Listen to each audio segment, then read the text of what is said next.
So I saw Black Mass a couple weeks ago on opening night, and it was a pretty solid movie. In a genre that's dominated by hackneyed remakes and rehashes of classics, it's nice to see something that stands out from the rest of the gangster movies. Johnny Depp plays Whitey Bulger, a South Boston criminal who thrived in the 70s, 80s, and 90s. His performance is easily one of the best I've seen all year, and I would not be surprised if he's nominated for Best Lead Actor this Oscar season. I didn't know a lot about this movie going into it. I was only vaguely familiar with the story, but I was interested enough that I went to see it the day it came out. A friend of mine was actually an extra, so that was partly an incentive to check out the movie. After being fairly impressed with the movie, I decided to do some research on the director and the rest of the crew. Scott Cooper, the director, directed another film that was pretty popular and won 2 Oscars back in 2009, Crazy Heart. Jez Butterworth, one of the co-writers, actually wrote some recent popular films such as Get On Up, Edge of Tomorrow, and the upcoming Spectre. Part of what I loved was the way they presented the city of Boston visually, especially since I lived there my entire life.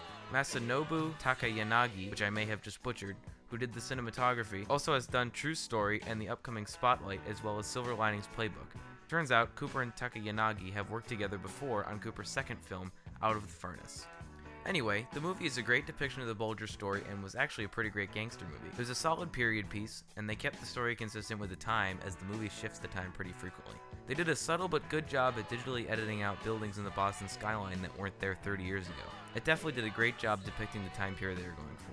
Johnny Depp's performance as Whitey Bulger was easily one of the best and most convincing I've seen in a movie recently. He did a spectacular job depicting Bulger, even down to the complex mannerisms like the way he held himself and the way he walked. For those of you who only know him as Jack Sparrow, his performance in Black Mass will certainly reshape the way you see him as a dramatic actor. The rest of the cast was great too. Joel Edgerton did a great job with his character, and Benedict Cumberbatch was actually surprisingly good in his role too. Knowing Cumberbatch as a British actor, it was strange to see him play a Massachusetts state senator. His accent was a little shaky once or twice in the movie, but it was not nearly noticeable enough to take away from his character.